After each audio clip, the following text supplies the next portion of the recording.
We start with seeking all of your prayers, blessings, and the best from Mahavatar Babaji, the deathless master, Kalpa Yogi. We pray to Kalpa Yogi Mahavatar Babaji, the deathless master, for his blessings, so that this session can take us one step ahead onto the supreme reason for which we all are here as human beings, and we are together on this earth. There is a purpose for us to be there. We pray to Sri Krishna, Yogakshema Vaham Vaham, to awaken within us the Krishna consciousness, to grant us every wish, every prayer that we make, to make it come alive, and not only come alive, Yogakshema Vaham Vaham, meaning to protect it. Nobody can take it away from us. We pray to the Divine Mother, Mother of the Universe, to be present amongst us, devotees, her children. We cry by being in her lap, and she will pick up every one of them, despite whatever the doings that we have, good, good, or bad, bad. We pray to Sri Shilahari Mahasaya Yukteshwar Giri Paramahansa Yogananda to bless us with respect, with Shraddha, so that we may generate that feeling of respect to the supreme knowledge of the Vedanta, of the teachings of the Gurus. We pray to Sri Sri Swami Vivekananda, Holy Mother Sharada, Paramahansa Ramakrishna, to attain that oneness amongst all of us and not create separatedness, not create divisions amongst each one of us, whether as blood relation, family, society, country, color, skin. Nothing should divide, nor particularly the feelings in our mind, creating the samsara. Jai.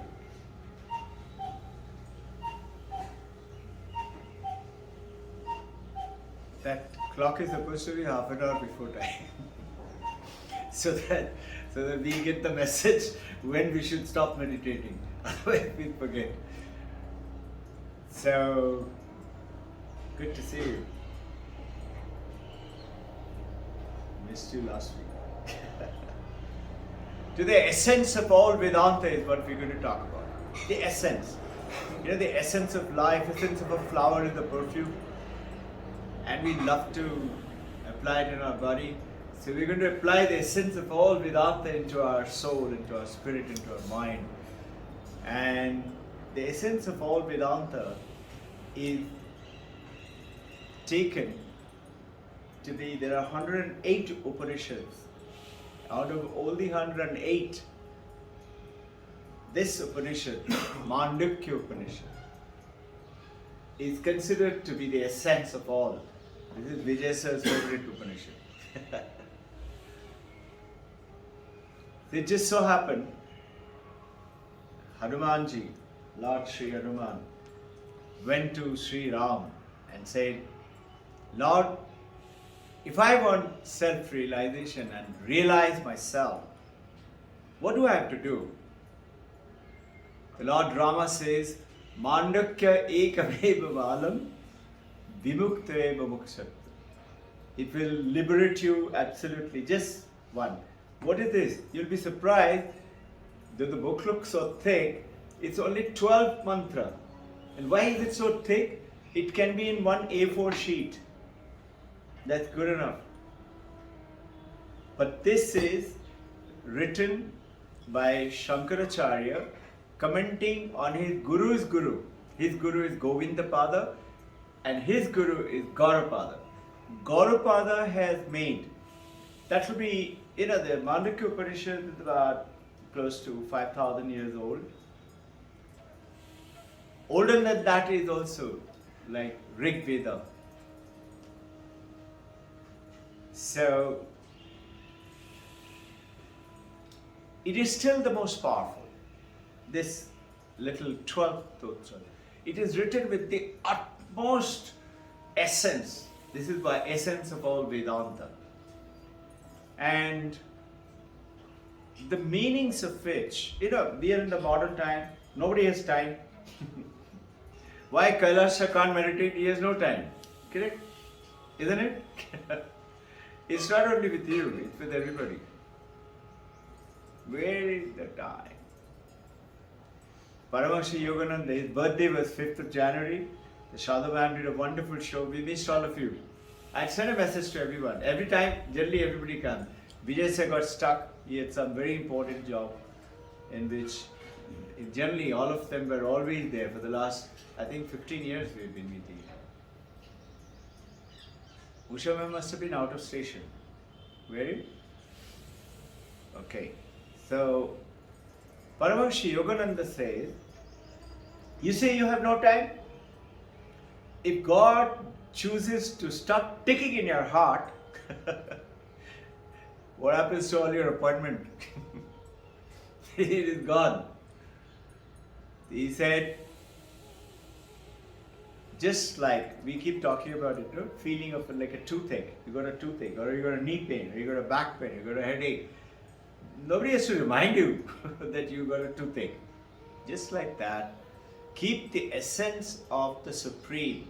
And it is not, today if you notice, especially not Rudrani, but most of the youngsters and young adults, they hate the word God.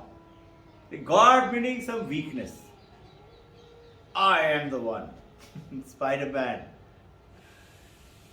Nobody likes to talk about God. The beauty about the Upanishad and the Vedanta is saying, we don't want you to talk about God. And it happened to Shaunaka. Shaunaka, he came to his father after finishing a long session with his Guru's ashram and came. The father welcomed him and father asks him, how was your, it must have been like college, how was your session? He said, I have learned everything. He's very proud, young, uppity guy, I have learned everything now. What is this you must be thinking, like youngsters think, no, father and mother don't know much. We are the one leaders, and actually they do. You guys know much more than us. Especially with IB and Vedanta. So he must be thinking like that. The father caught on. He said, Shaunaka, has your guru in the college teach you? Has he taught you? What is that one thing that if you learn, you don't have to learn anything. You learn everything in this world. He said, how can it be? One thing? No. If I learn maths, that means I learn English. Meaning I'm just allocating in today's days. If I learn sports, that means I know about, let's say, computer. He said, no. And 9 times, Chandakya Upanishad, the Guru teaches him, his father. And son suddenly realizes father might send me back again to the college. So he says, no.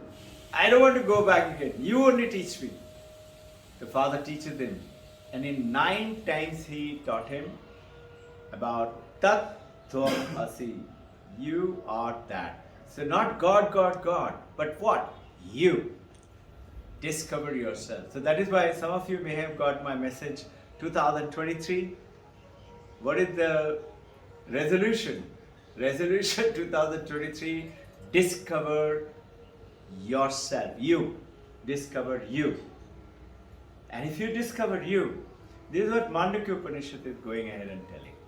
And the beauty is, every other Upanishad is talking about the same thing. Here, Rama tells Mandakyam ekame babalam mumukshay vimukte. Just one.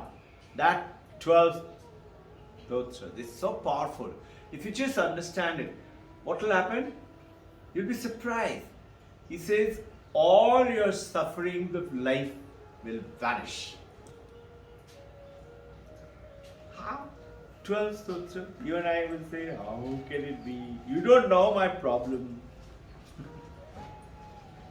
One guy goes from Delhi, fed up with the family, business, suffering, whatever.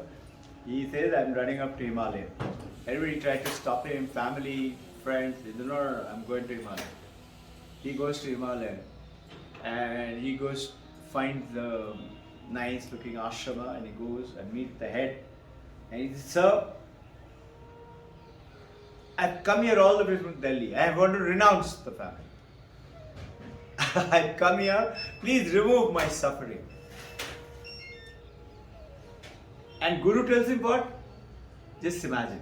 He says, I'm not interested in your suffering.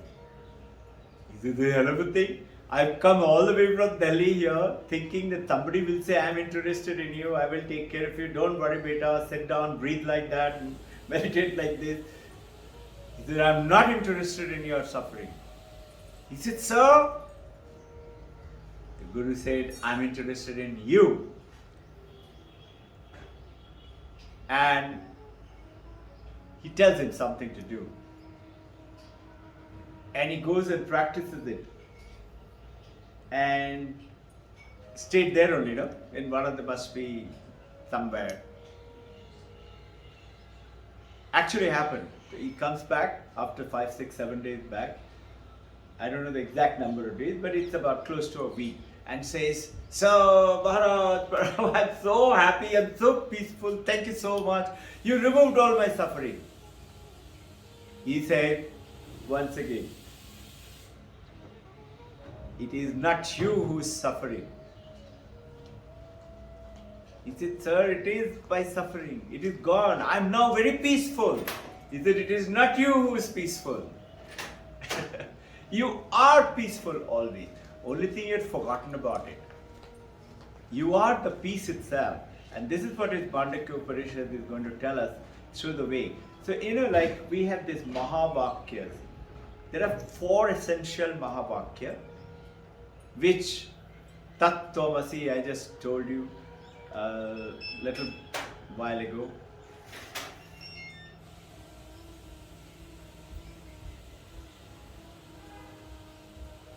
Each one of them are telling us the same message. Tattvamasi is from, as I told you, Chandogya Upanishad, which is Samaveda. Okay, now 4 Vedas, 4 Upanishads from each Veda, though there are more Mahavakyas. Though essentially these 4 are taken to be the essential ingredient of, and each one of them have got only one message.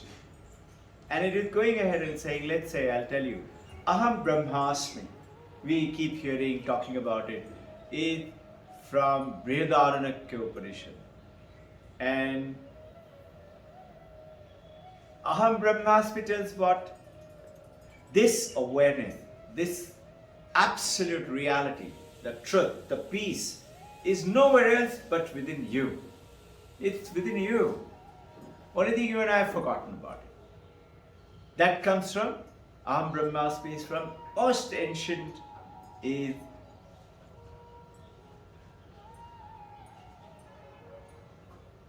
coming from Yajur Veda. Then comes Prajnana Brahman. Prajnana Brahman is this, you can see me, hear me. How? You say with my eyes, with my ears. Vedanta is saying not true. So would it be not true? Of course, how else am I seeing? I'm seeing it with my eyes. When I asked you, have we met before? You said, no. We have. Only thing you don't know about it. Sometimes it happens, in a party somewhere, you met someone, no? I met you somewhere,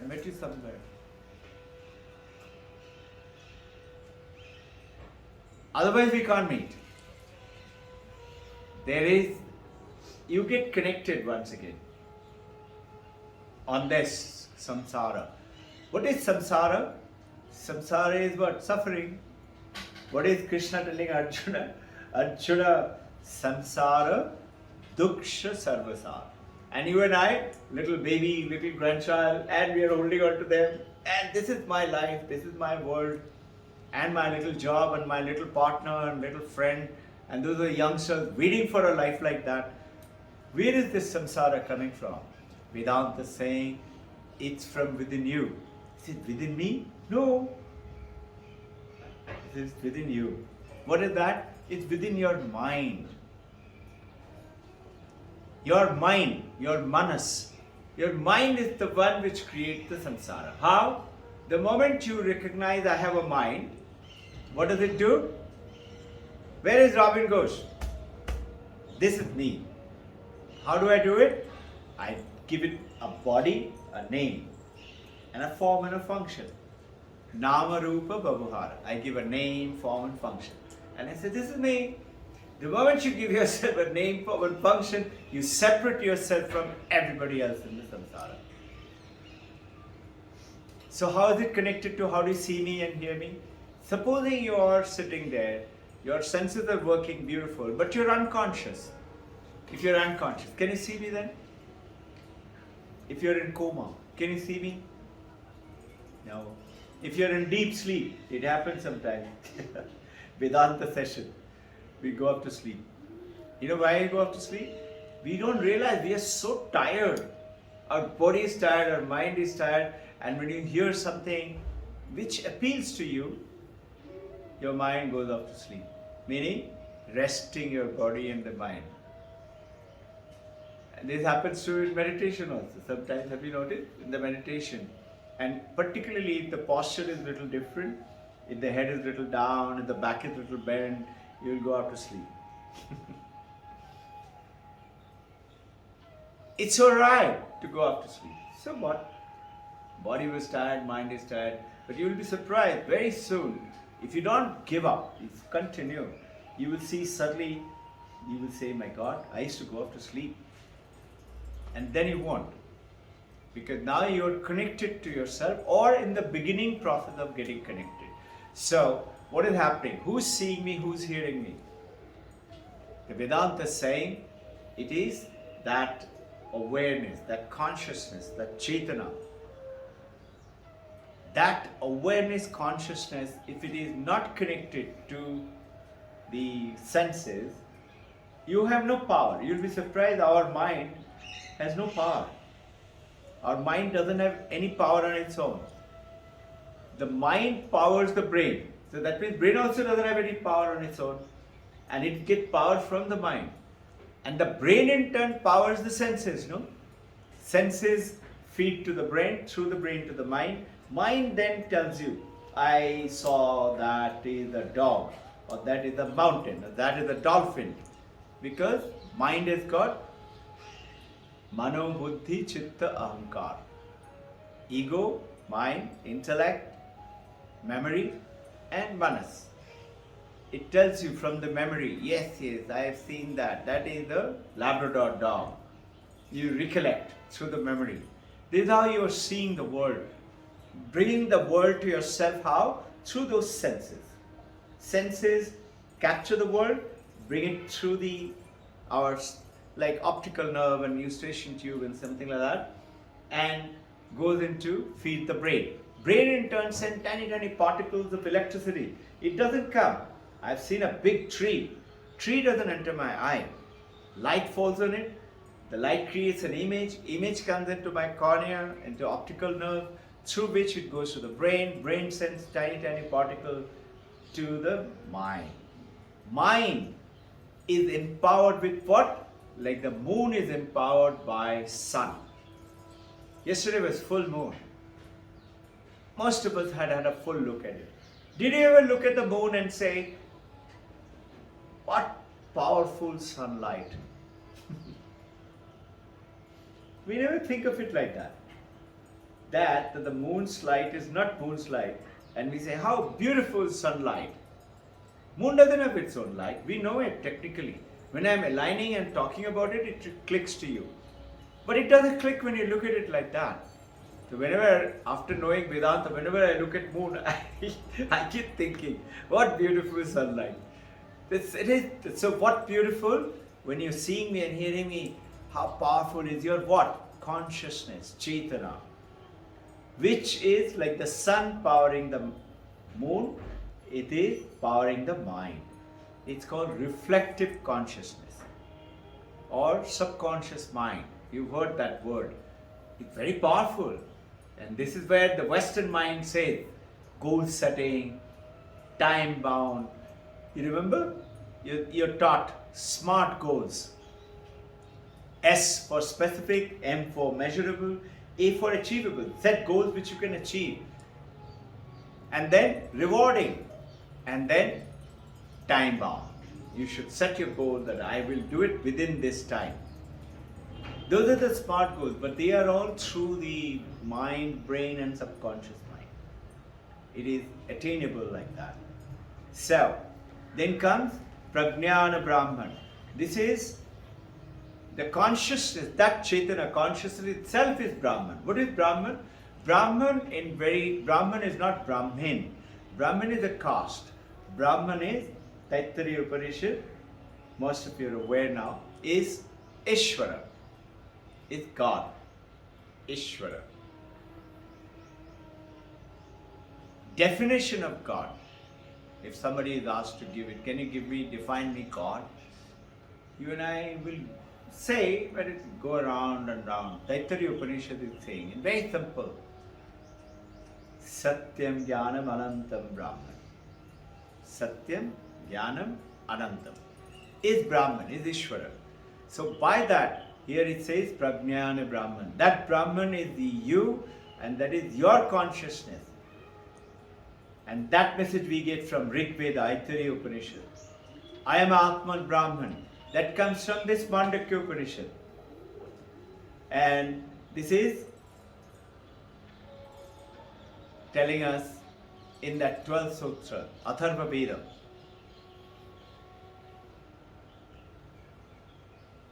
It's good to know because there are ancient, thousands of years old, little bit. Today, you'll be amazed that the world over, everybody is doing research over world who wants to find out the world.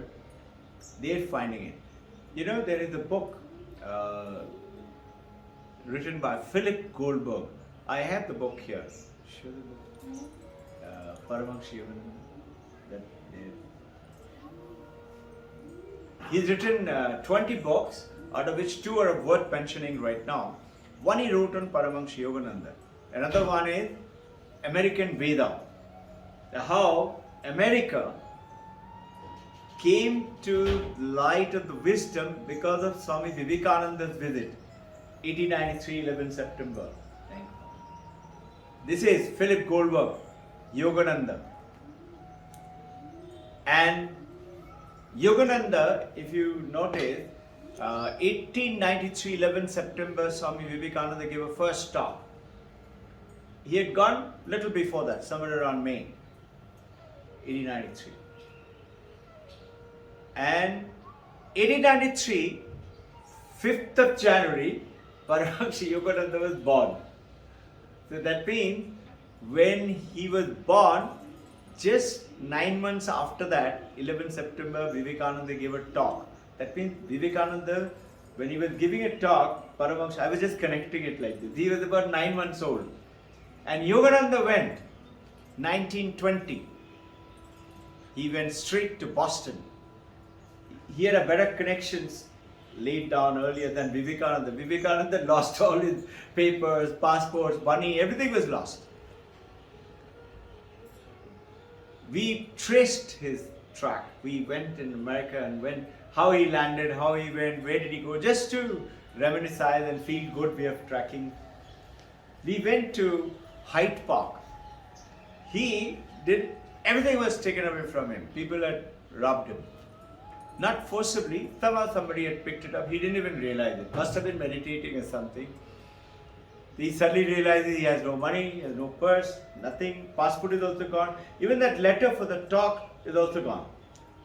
He goes to Hyde Park.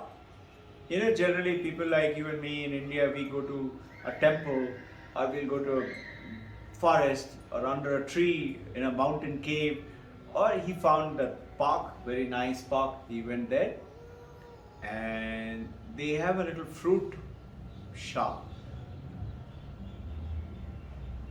Fruit wala, they take out the fruit and they have the basket, very cold. Chicago.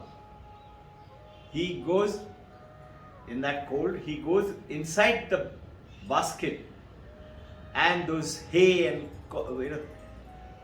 which supposed to be protecting the fruit, he puts it all over his body to feel warm.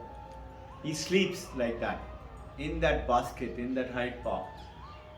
Next morning he gets up, he washes his face, he was meditating.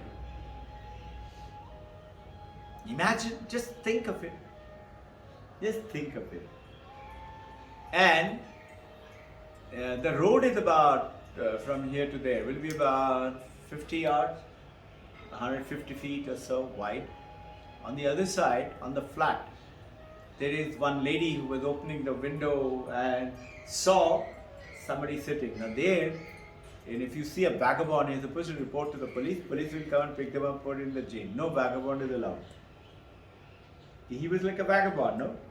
Sitting in the park, sleeping. Something happened to that lady. She instead of reporting to the police, she came down all the way, crossed the road, and went and saw him. He was meditating. She goes and asks him, "Are you from India?" He said, "Yes." He said, "What are you doing here?" He said, "I've come to participate in the International Hall of Religion, the World Peace Conference."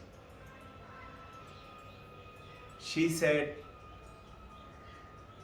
"Where are your papers?" He said, "Everything is stolen."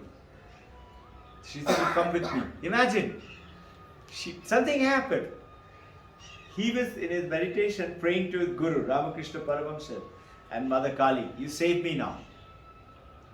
So see, immediately connection.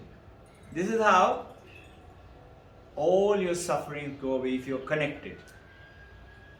And she gives him clothes, she gives him razor to clean his face and all that, and gives him breakfast.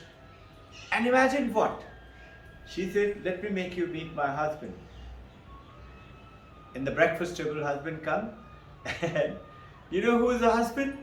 Husband is the chief, that is the president of that World Religion Organization. Just imagine.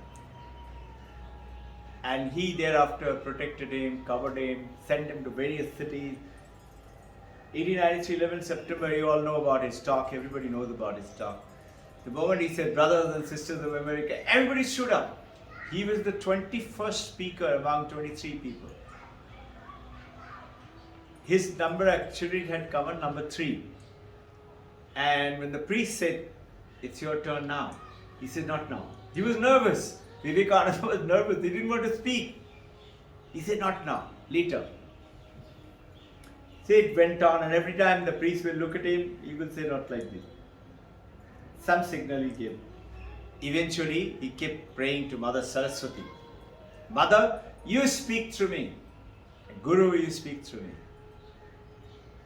Mother Kali, you speak through me." And then he goes, something happens to him. And he says, "I never thought about brothers and sisters of America." Something happened. He started speaking.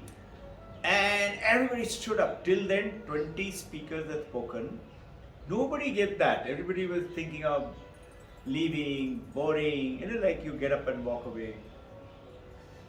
As he started speaking, everybody stood up, and thereafter, wherever they heard Vivekananda speaking, thousands of people came to listen to him. So what the organizers would do, they smartly put his talk at the end. At the beginning, if they listen to him, they'll walk away. So they used to keep him at the end, so that people should attend the other people's talk also. This is how he became so popular. And 20 years later, Paramahamsa Yogananda, and he is Paramahamsa Yogananda's saying, that look, the purpose of your life is to get connected to that God. Yes. So just want to share an experience. When you say we are protected, yesterday Tanishq was to enter a tram. He had a lot of luggage with him. He had to buy some garments, give it. He had some assignments. He couldn't get inside. Then the tram happened to stop. He tried to rush in again. He couldn't. So he was walking, and then he says, "Mama, I just walked a few yards and I'm seeing behind the tram crashed. It met with an accident." Look So, at that. how we are protected and who is, we are in that very beautifully created shelter. So our prayers and your blessings and what we do, it reaches where it has to reach, and at the right time it goes there. We are all the time protected. Thank you, Shubham. This is all the time, every moment of it. Whenever, let's say I am going for a drive or going on a long trip or going to school, my prayer is protect every one of us, all our devotees, all our children, our parents, our teachers, through that invisible bubble of the consciousness with which protect and take care of them. Yes, our karma phala is there. We will have to pass the karma phala. But can you do that little reduction of the karma phala? Like Mahavatar Babaji. You remember, those of you who read autobiography, Yogi, have you read autobiography? You have? So that's how you're getting connected. In autobiography, if you recollect, Mahavatar Babaji, in the mountain Himalaya, one devotee, he wanted to go and trace him and catch him and get initiated by Mahavatar Babaji. He kept on searching Mahavatar Babaji, can't find him. Went round and round and round and round, couldn't. Eventually caught up with him. In Badrinath, in one of the top plateau, very hostile, where Mahavatar Babaji that day, with 2024, something like that, for the number of lot of foreigner and lot of Indian devotees. He was sitting with them and talking and meditating. Lahiri Mahasaya was there. And this man just climbed up to the edge and came and did pranam and said, "Babaji, you have to initiate me." Babaji said, "I can't do that. You are not ready." So in very brief, he said, "If you don't initiate me, I will jump from here and kill myself." So Babaji kept quiet, meaning didn't say anything. So this man goes, turns around and said, I'm going to jump if you don't." Babaji didn't say anything. He jumped. And everybody, Lahiri Mahasaya especially, "Babaji, why did you allow him to do that?" Babaji told him, "Now go and pick up his body and bring him." So they go down. It took them 2-3 hours to bring back that body, broken down bones, bleeding, dead. Babaji makes him come alive. And as he gets up, Babaji says, "Now you're ready." And he initiates him. There is another disciple sitting on the fire around Babaji. Suddenly Babaji picks up a burning wood. Mahavatar Babaji picks up a burning wood from the fire and hits him on the shoulder. And this man, naturally, he howls in pain.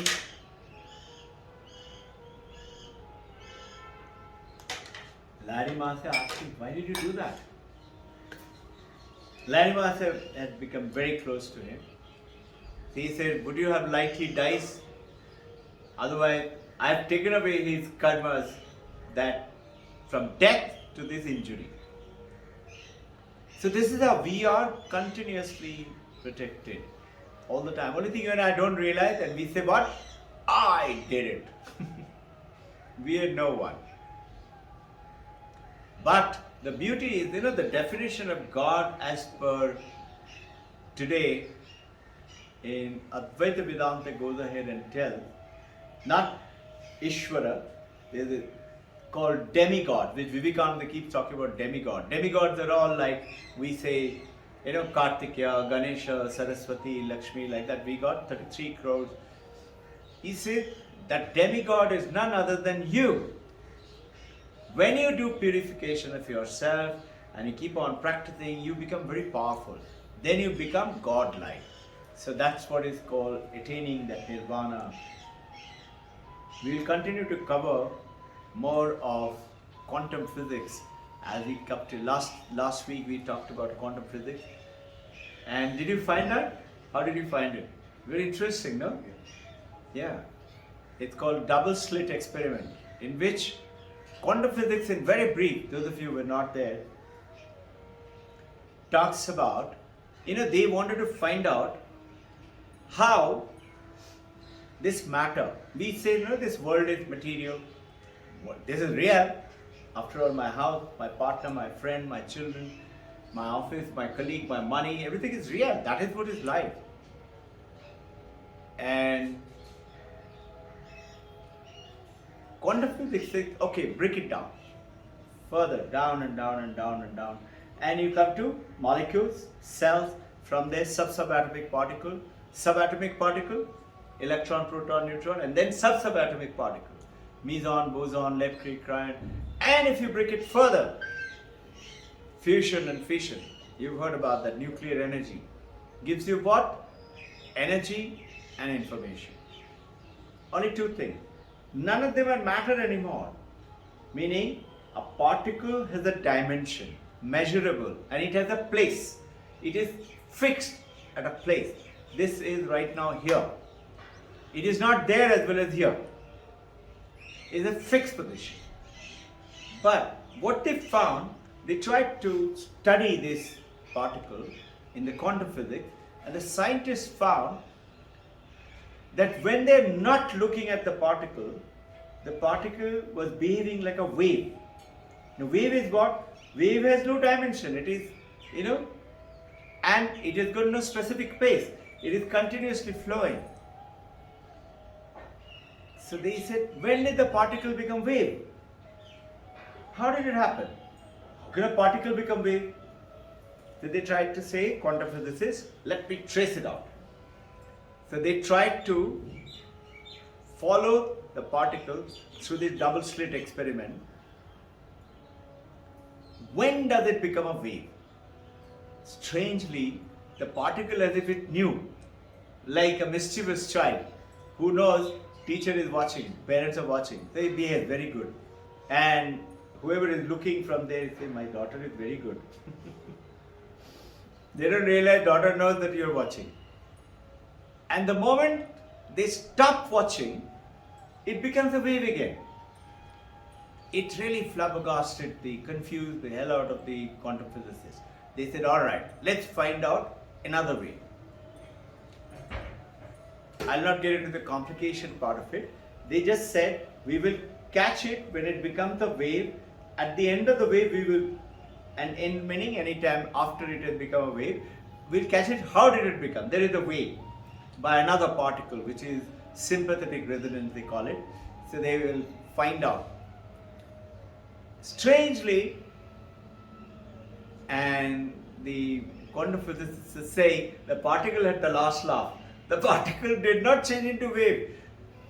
That means what? As if the particle knew that I'm going to be watched and I'm going to be caught there as a wave. It didn't become wave. And the moment they stopped observing, again it became a wave. They were really flabbergasted. So what does this mean? It means that, the Brahman, what we call, is Sakshi Chaitanya. Sakshi, witness. If you look carefully, everything in this universe, let's say your eye, whatever you see, it is what? You are the drashta. You are seeing. Drashta is seeing. I show you this book. Who's seeing it? Your eye is seeing it. Eye. But notice, the drishya, this is drishya, keeps on changing. No? We are in this room. Soon enough, you all will go away. Drishya will change. Drashta, eye remains constant. The I is one. Drishya is many. Drishya keeps changing. I is constant. This is the Drashta, is the Sakshi, is the Chaitanya. Today very early. Is it? हमको लगता है Good timing. Okay. So what did they find? They found, the quantum physicists found that if Drashta is who? The Brahman. He is ever witnessing, ever present. Have you all been to Kashi Banaras? Everybody? They just been. Just before your entry, have you noticed something? I don't know if you have noticed. There's a little Ganapati in a little pillar. He's called Sakshi Ganapati. He is eternally there. He's watching everybody who comes there. He's called Sakshi. The Brahman is all the time witnessing. Have you realized you were a baby a few days back? Then you became teenager like Rudrari. And then you became an adult. And then you became grown-up adult. And then you became middle-aged. And then you would grow to old age. And then you would be dying. But I has remained. I was a baby there.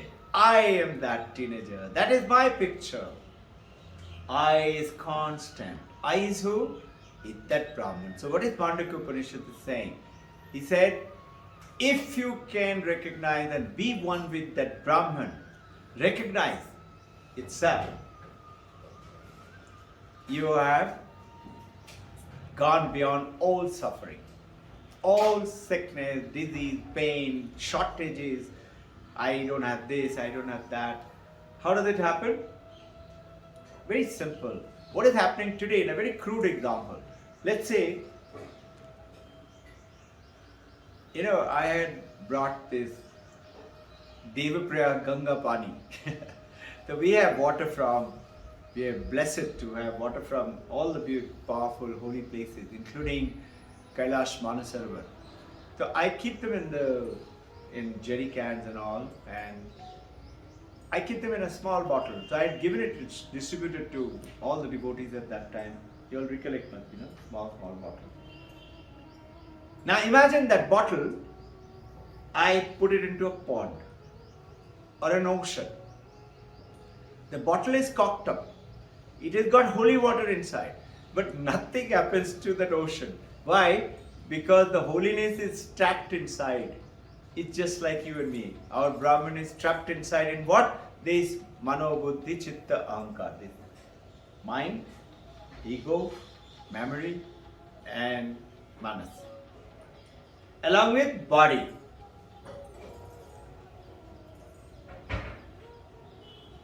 So with this, what is happening? We have identified ourselves with this body and the mind. But we are not that. You're going down an alley of a temple to go to the temple in the evening hour. You suddenly see a snake. Wife says, somebody says, snake, snake, snake. And you say, where? You got a lump. You say, there. And you see in front there's a snake. You say, wait. You are more courageous. You take out your flashlight and your mobile light, and you say, no, it's a dried up garland. Or maybe a rope lying on the road. The Vedanta is asking, this is a very famous Vedanta example. Vedanta is saying, tell me something, did the snake take birth from some egg? No. Did the snake poison? And when it threw the light, did you have to kill it? Did you have to bury it? It just vanished. So this is what happens to you and me when we truly get enlightened. There's a beautiful story of Princes of Kashi, most applicable here right now. A prince nearer to Kashi, neighboring kingdom. Those days, Kashi Banaras was the kingdom of India. And the Kashi princess, very pretty. Neighboring country, king and queen, they had a baby who became 5 years old, same age as Princess of Kashi. And the mother and the father, the king and the queen, wanted to celebrate the son's birthday. So they did a wonderful organization. Everybody would call and very good celebration. They wanted to do a play. And in that play, Princess of Kashi was very famous. They called it Princess of Kashi. And it was something related with the Princess of Kashi. But they wanted somebody who was very pretty looking lady, a girl, 5-year-old princess. They couldn't find. So they came and told the queen, we can't find one girl. Now her son was very handsome. She said, why don't you dress him up? He's very smart looking. And they dressed him up and he really looked very pretty princess, 5-year-old. And the whole play show went up beautiful, so good. The queen mother, very proud of her son looking so pretty, she called the royal painter and said, paint a painting. So they painted the prince who looked like princess. And a few days that painting was there in queen's room, and then thereafter she put it into the basement storeroom amongst many other things. 15 years gone. Now the prince is grown up 20-year-old and doing a lot of princely thing, great warrior, learned a lot of Vedanta, Upanishad, wisdom. And one day he was just roaming around exploring his palace. If you have ever been to an old palace, there are just rooms and rooms and rooms. You will get tired just walking around the room. Going from one place and climbing staircases, and he goes to that basement and he's looking around various things and he finds this beautiful painting. And he falls in love with her. He says, I'm going to marry this girl. Now he's feeling shy. He can't tell anybody. But he's become very silent, morose, suffering within. I want this girl to marry, but I don't know how. And he sees the date of birth the same as his. He says, wow, it's my age only. Then one day, the king, queen, everybody asking him, what has happened to you? Why are you like this? He wouldn't answer, feeling shy, timid. So one day, one of the minister who's seen him growing up, minister comes to him, says, Prince, tell me, what's ailing you? What's bothering you? The prince was quite friendly with him. And the prince says, what to tell you, I'm in love. He said, very good. Who's she? She's a princess. It's even better. From where? Princess of Kashi. Really? How did you meet her? No, I have not met her. I've actually seen a painting. Painting? Where did you see? In this palace only. Really? Come and show it to me. He takes the minister, goes to the basement, and as he goes and shows the painting, the minister says, Prince, you better sit down. This is not Princess of Kashi. Whoever she is, I'm going to marry her. If I don't marry her, my life is gone. And then the minister says, Tat Tomasi, you are that. And then he tells us the whole thing. Just see, the moment he realized that, vanished gone his desire for marriage. Vanished gone all the confusion and suffering in one instant. So when I tell you that the moment you realize Brahman is none other than you, this is what happens to you. Instantly. He didn't have to be told that no, she's already married, she gone to another state, or she's dead or something like that. Just like the snake in the rope. You got the example? This is a powerful Vedantic example for us to realize how we are in this illusion right now. We think this is life. But, and this is what Mandukya Upanishad is going to tell us through basically teaching us only one simple thing. That there is an ultimate reality. in this whole universe. And it goes on to say that ultimate reality, for you to realize that vimukta is that you will get liberated just by realizing it. How do you do that? The Mandukya Upanishad, why is it so powerful? It's called, those of you have you seen that little chili in Bengal, east, you'll find in Assam area. It's called Dhani Lanka. They call Mandukya Upanishad is like Dhani Lanka. Many of you must have seen it around here also. They call it bird's eye. It looks like a bird's eye, the tiny thing, very powerful, very hot, very spicy. I used to eat a lot of chili with those things. I made the mistake.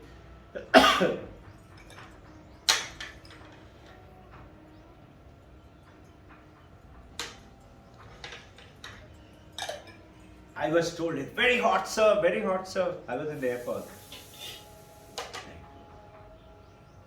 So I said, okay. I took a blade and made a small slice out of that. And while eating lunch, I ate that.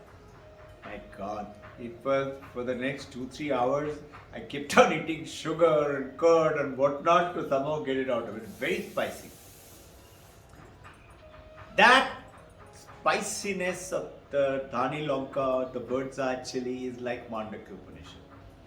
It is so powerful, powerfully packed. Imagine.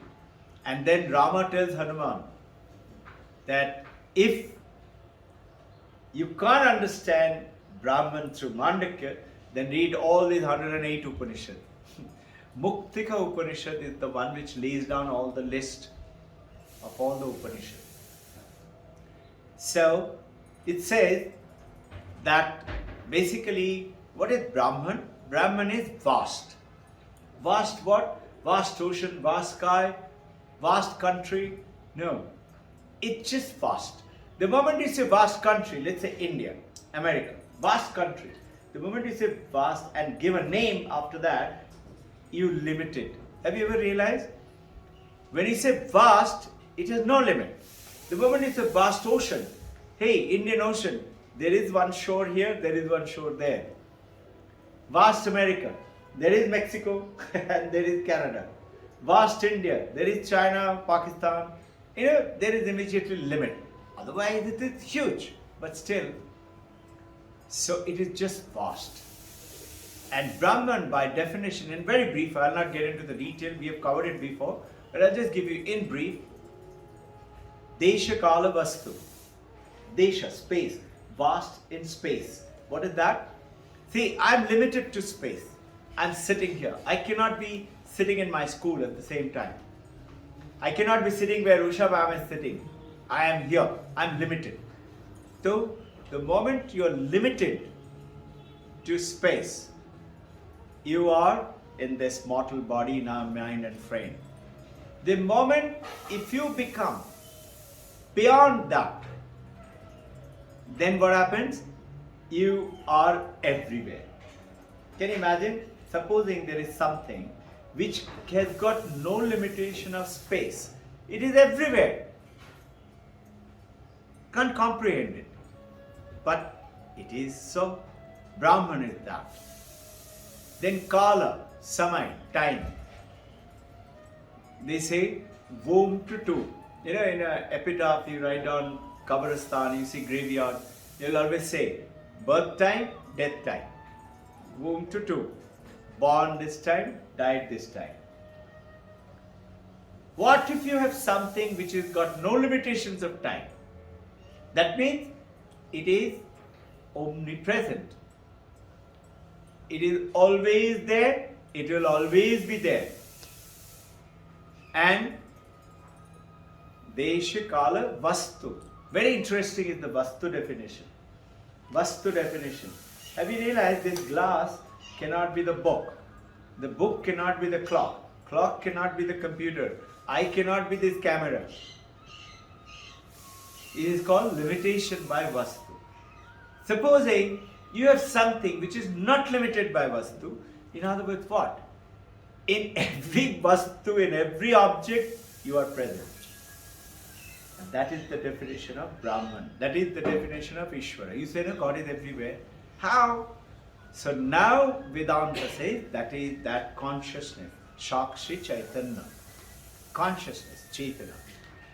Where is consciousness in this computer? Consciousness in the new, consciousness in the plant, consciousness in the animals. Okay, I can understand. What about this one? There is consciousness there. There is consciousness in that watch.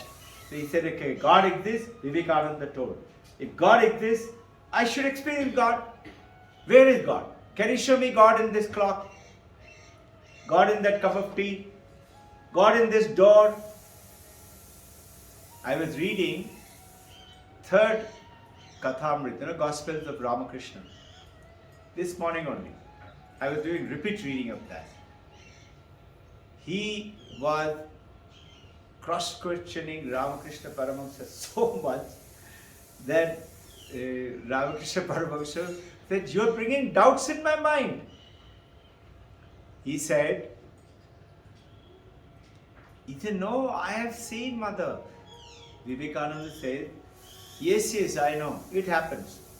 Today in the modern world, if you go to a philosopher, physicist or a psychoanalyst, or, they will say, yes, we don't doubt that you have seen it. But you have got a lesion in the brain, which is giving you that spark signal. You are seeing it, we have no doubt. But it's not true.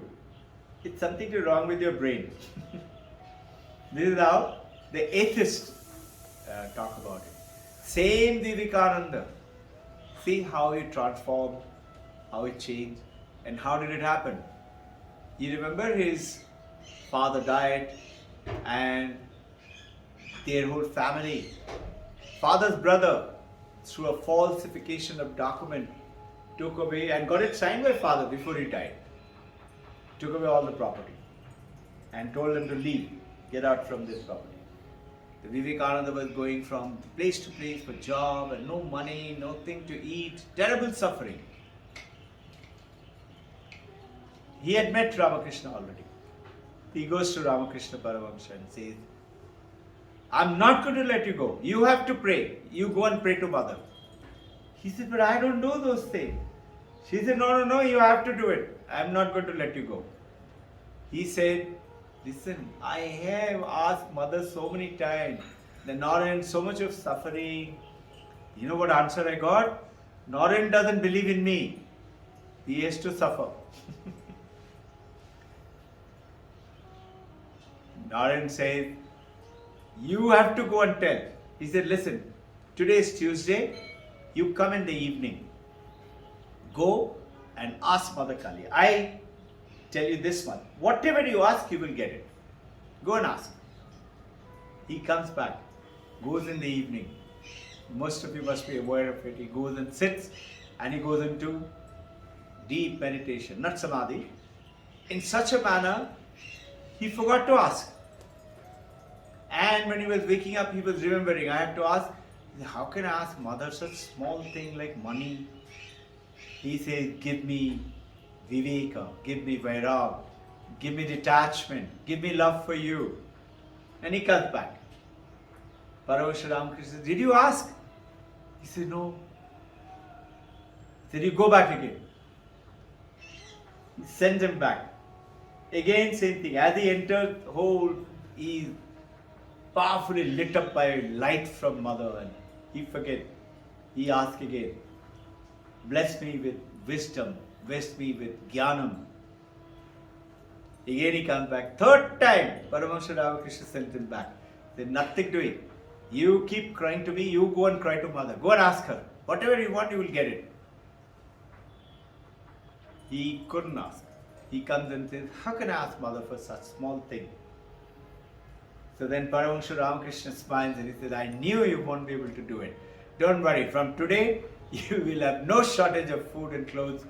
Basic food and clothes requirement will be there. And strangely, when he goes back home, Mother has all packed up suitcases and all.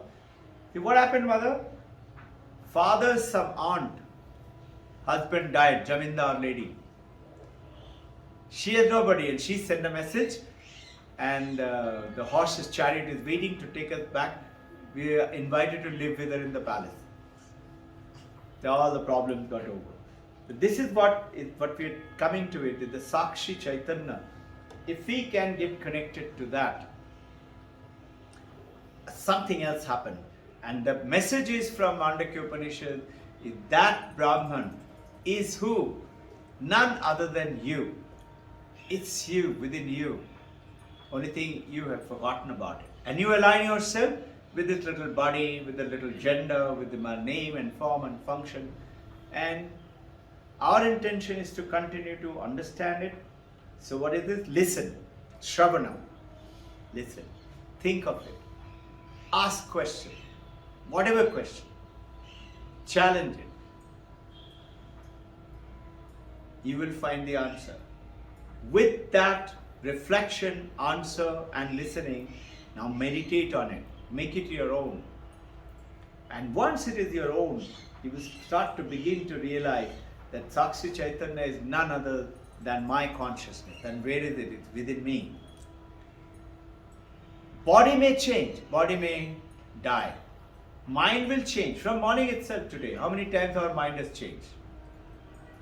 Very happy feeling from first thing in the morning, getting up from sleep, to anger, jealousy, maidservant not behaving, children a tantrum, whatever. It keeps on changing. Mind may change, body may change, but that consciousness is ever present and is ever blissful, ananda. So it goes on and say, Atmaktikya Duksha Nivritti Paramananda Prapti. You remove all suffering, get aligned with your Atman, and all suffering goes away. How do we do that? Just knowing it, understanding it, asking questions, reading some more of it, meditating on it. It becomes your own. Slowly. It takes a little time, but we are in this time of shortage of time, no? Nobody has time. The ideal is to the Mandukya Upanishad, go through it. We will do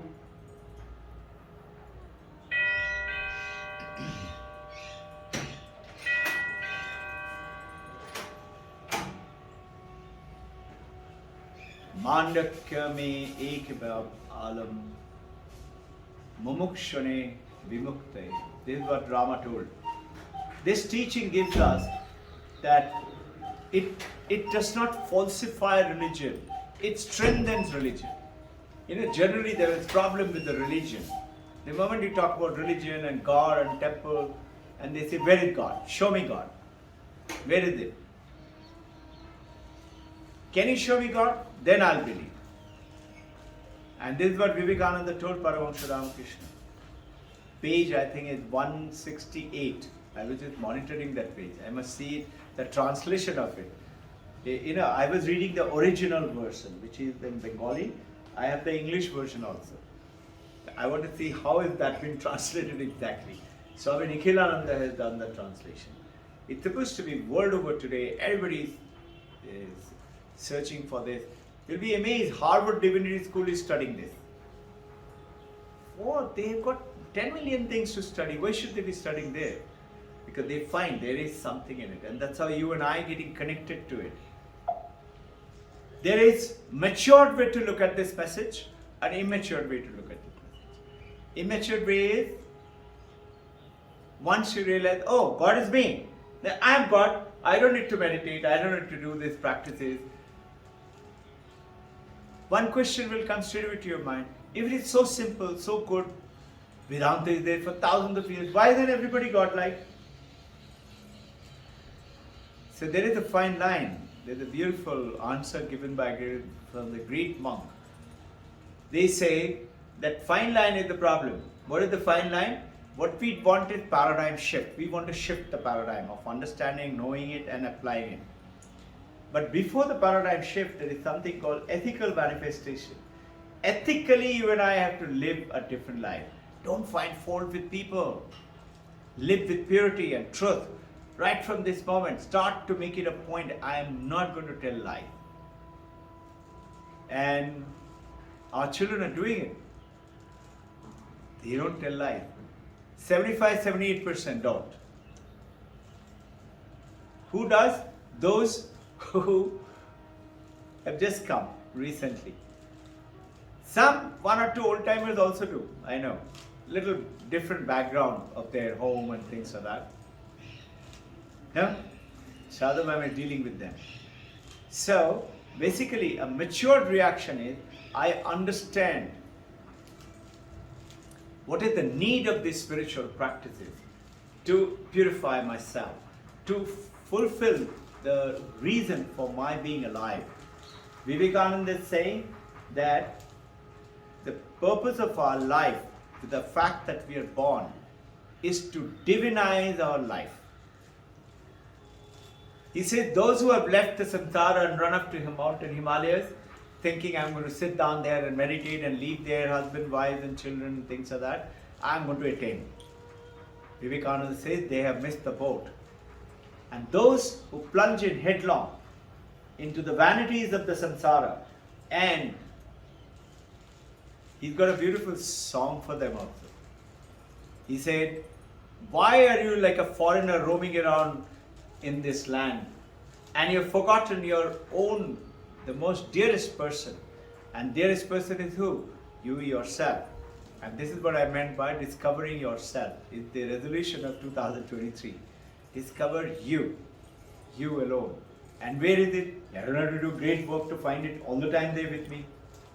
No, all we have to do is becoming calm, being still, and find out. Have you realized this samsara is considered also like the ocean?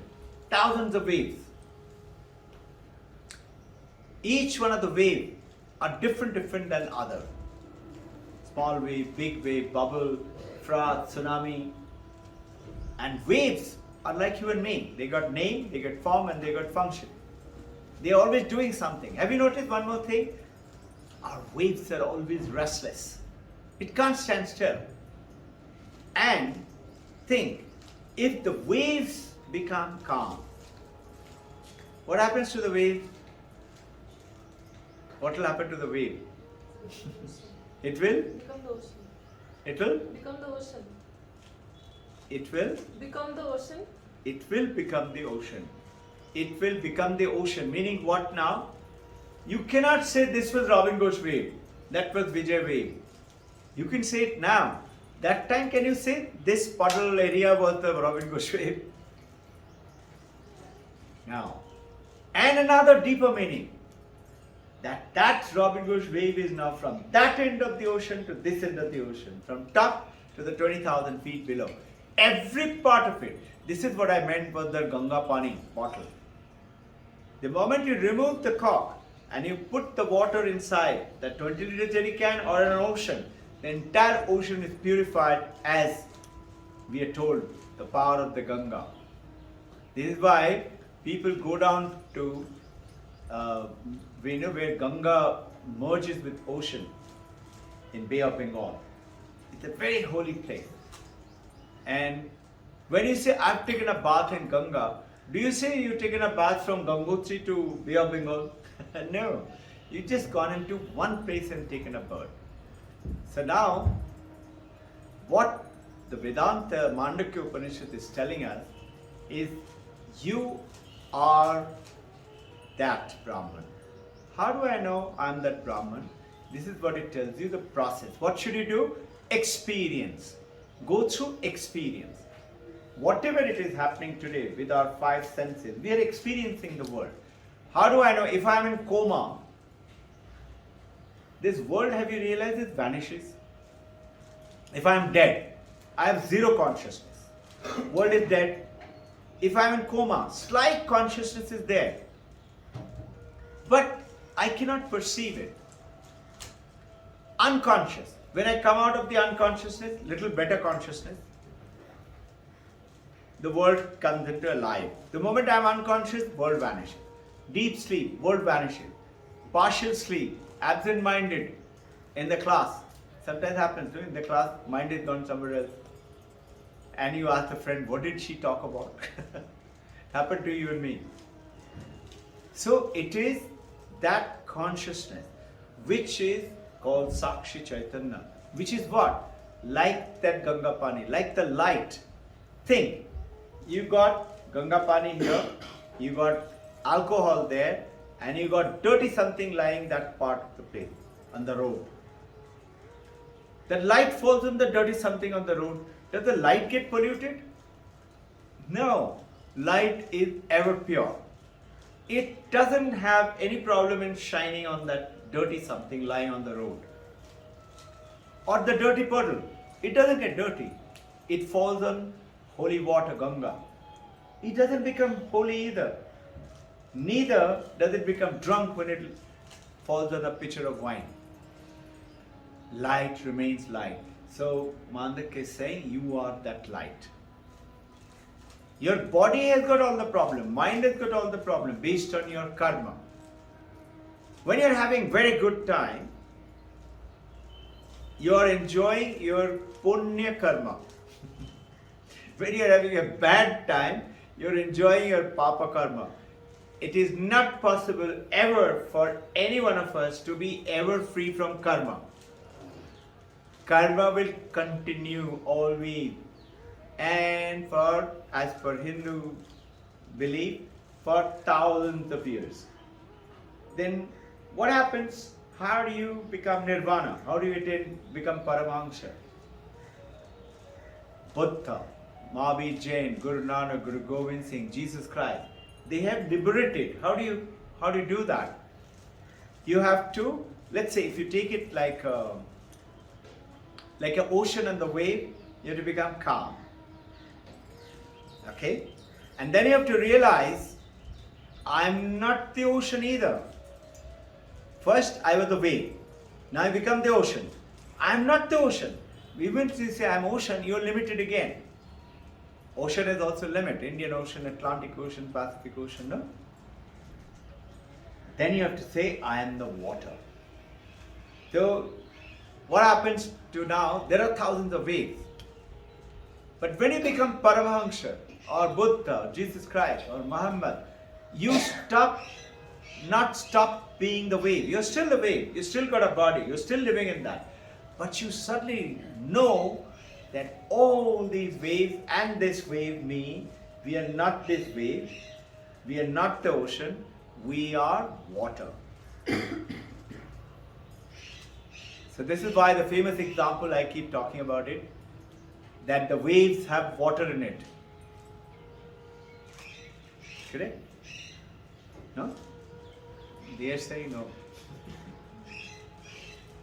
How waves don't have water? Vedanta is saying, what waves? Even ocean doesn't have water in it. He says, shut up. How is it possible? So Vedanta goes ahead and says, this glass has water in it. It is a glass full of water. I can separate the water and separate the glass. It becomes two objects. Glass full of water too. One glass empty, one water. Vedanta is asking, can you separate the water from the wave? Will it be there? Can you separate the water from the ocean? Will it be there? Or from the dirty puddle? Or from the waterfall or the cloud or the rain? So what is it? Essential ingredient is water alone. Essential ingredient in you and me is the consciousness, is the Sakshi Chaitanya, is Brahman. And when you realize with the Brahman, another way of understanding is, let's say, these days everybody, modern example, computer game. You play that game, no? Put it onto the thing, and let's say, yes ma'am? Sir, do we also call it prana? Prana, yeah. Prana, actually, it's a name. Some people call the Brahman to be prana, but it's not a recognized term. Prana is actually used in Patanjali Yoga Sutra. And it tends to mean two things. One is Atman and one is the prana vayu. You know this, the breath that we take. Yeah? It is not really important. You could call it prana. You know, like you have got big S called soul, which is Brahman, and small s, which is called you and me, Atman, which you can call it small s, is the called prana. But here one has to be careful. So what recommendation of the Vedanta is, go by the Vedantic term which the Acharyas have used. And they use only one term, Brahman or Sakshi Chaitanya, Drashta, the witness, like Sakshi Ganapati in Varanasi, the Vishwanath temple. He is witnessing all the time. So you and I are also witnessing all the time. And the beauty is, as per the Vedanta, when our body dies, body is buried or burned. Mind, which has got those four elements, which is memory, ego, the intellect, and the manas, mind, fourth thing. They become like a balloon, like a bubble, and they leave the body. And they now go into a resting period depending on your karma. And then it searches, selects who became, depending on your karma, the right parent for you to evolve yourself and become better and eventually attain nirvana, oneness with that. So, what happens now?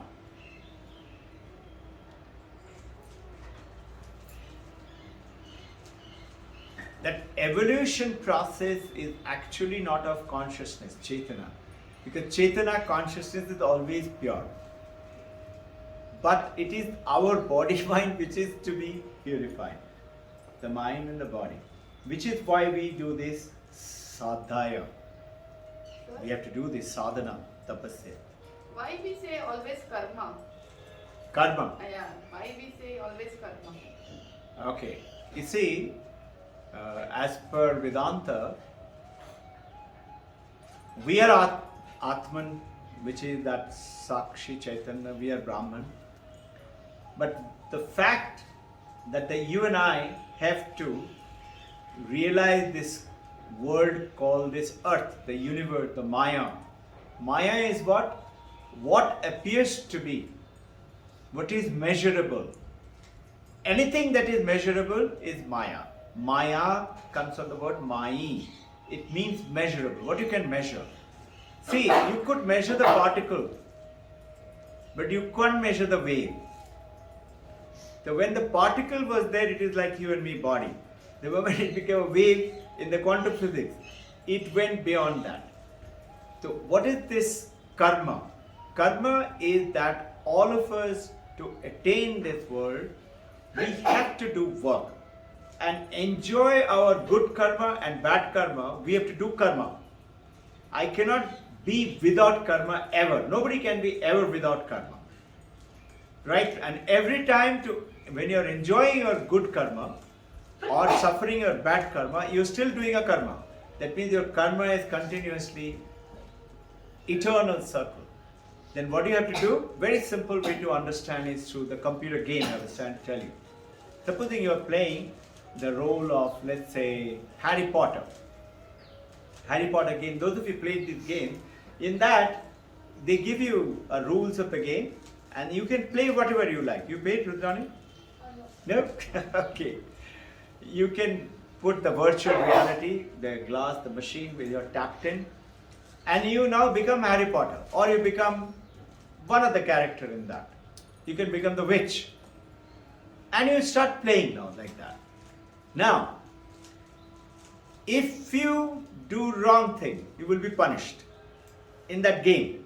I'm relating our life to understand this Vedanta through the computer game. You will be punished. Bad karma, punishment. If you do good, you'll be enjoying the benefits of it. How do you get out of this? You cannot escape the game. Accepting only one thing, and that is what? Exit the game. If you get out of the paraphernalia that you have attached, you can exit the game. You can exit this samsara, becoming Paramahamsa. You are still in the samsara, but you are not anymore in the body and the mind, but you are retaining your body and the mind. Paramahamsa Ramakrishna he didn't leave his body. Vivekananda or Jesus Christ, he resurrected his body.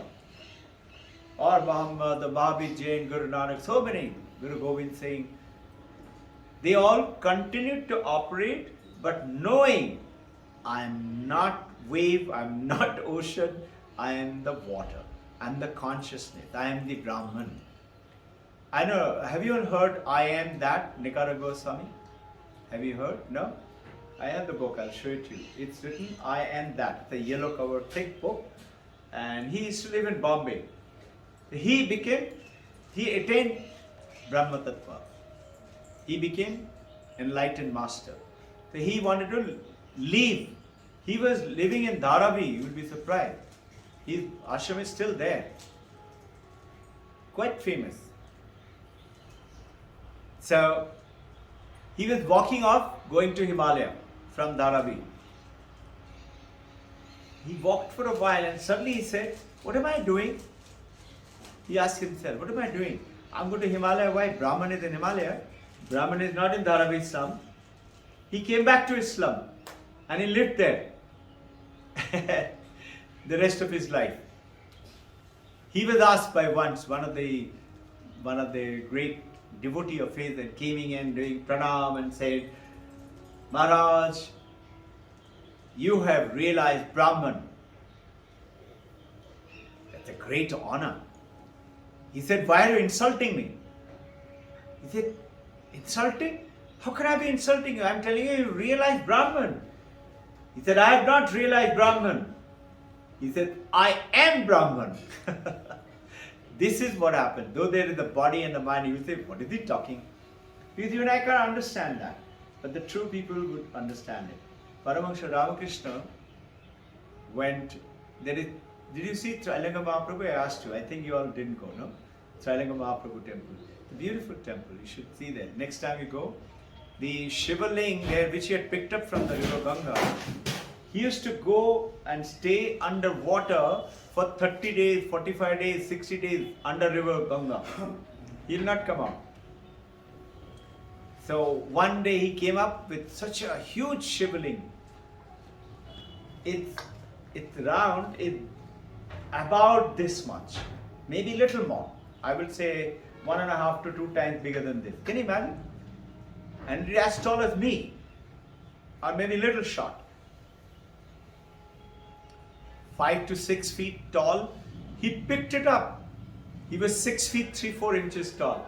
And if you see the staircase through which it is difficult for you and me to normally climb, each step is that big. You see in Banana steps, there are each one step to another step is like that. He picked it up and brought it and planted it there. And it's supposed to be a very pious place. So Paramahansa Ramakrishna went to Banaras. He wanted to go and meet Trailanga Mahaprabhu. So he told Mathur Babu, the Rani Rashmani's son-in-law, I want to feed him payasam. Trailanga Mahaprabhu never ate. He never used to eat food. And he was 6 feet 3-4 inches tall. Huge. He never wore any clothes. Kedarnath, his disciple, a lady who lives there. Very few people can see her. He left his body, as per the known people, at 365 years of age. When the Britishers came, Britishers found him roaming around naked. So they immediately put him into the jail. British way of punishing. How can you roam around without clothes? So they put him in the jail. The guard and all, everybody was there. And suddenly they found he's again still roaming around. So they came and caught the guards. Guards, because they're Indian, he said, you let go of your Swami. They started to beat him up and punish him. He said, no sir, we haven't done it. He said, how is he out then? He said, we don't know. So the British guards were put. And again he was found sitting on top of the roof. One guy wanted to prove Trailanga Mahaprabhu. This is our masters. I'm just giving you a little bit of, they had realized. Paramahansa Ramakrishna goes, takes such a big handi, such a big handi filled with payasam. something like must be 10-15 kgs of milk. I don't know how much of sare. Those days were sare of milk, payasam. And Talaga Mahaprabhu never used to eat anything. He said, "You brought for me." and Paramahansa Ramakrishna did pranam and he said, "Yes." He picked up the whole thing and drank up the whole thing. Whole thing, that 10-15 kg of the milk, he just finished it. This is the true yogis of those days. Some guy, mischievous miscreant in Banaras, wanted to play fool with him. The lime, tuna that you eat with a pan, they mix it with water and it looked like milk. And they gave it to him. He knew, but he drank it up. And the guy who gave it to him, he started tossing, turning, stomach is pain, and said, "Save me, save me, save me." Whatever the evil effect it went on to that guy, nothing happened to him. He had lots of disciples, and this one of the lady disciple, she's supposed to be also very famous. I'm forgetting her name. Something like Anandamayi Ma, something like that. It's not Anandamayi Ma. Very famous. So, basic understanding is meditating on this Mandukya Upanishad that the three experiences states. Experience first what we are doing right now. Jagrat, we are awakened. Experience that state. Experience. Like we are seeing the world around us and things are happening, we are eating, sleeping, learning, enjoying the world. But how are we doing it? Because of consciousness, Chaitana.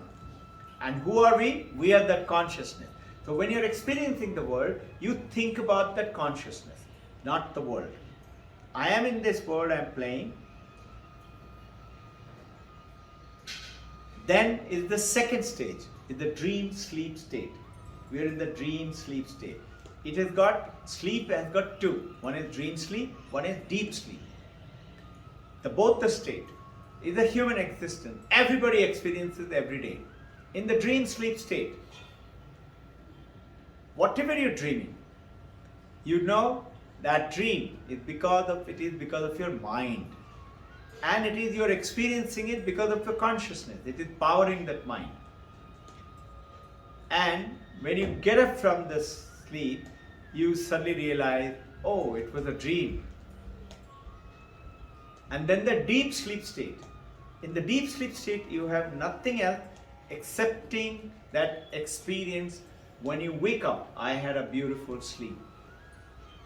That time also, what is remaining constant in all three states is what Mandukya Upanishad is talking about, is the Sakshi Chaitanya, consciousness, called Turiya, is the fourth state. That is constant in all three states. So in our meditative state, we practice that during your daytime. Keep remembering that state. And when you do that, you will suddenly find you will get connected to that Turiya, which is the fourth, which is for counting from awakened Jagrat, Swapna, dream sleep, and Sushupti, deep sleep. Three states are actually because of the Sakshi Chaitanya, because of the Turiya. Turiya means fourth. But actually, Turiya is the only one which is present. And Turiya is the only one by which you are experiencing all the three states. So you get connected to the Turiya. What is Turiya? Turiya is that light. That light, sunlight, you all will go away from here. Have you not realized? Light is everywhere. Let's say this light. That light, this computer, this microphone, this camera, everything is working, but it is working because of something which is constant in all, and that's called the electricity. Like that, in every one of us have got one consciousness, not separate, like separate body, separate mind. Body, mind, name, form the separate, but consciousness is one. When you get connected to the consciousness, you become Paramahansa. Why? Because you realize everybody is same, one consciousness. So there is no difference between me, my husband, my wife, my children, my parent, my friend, my enemies. So you notice great enemies become great disciples. Ratnakar become Valmiki. Angulimal became Buddha's favorite disciple. So what are we going to do today? After a little exercise, we're going to practice this meditation for a short while and practice it at home. Continue.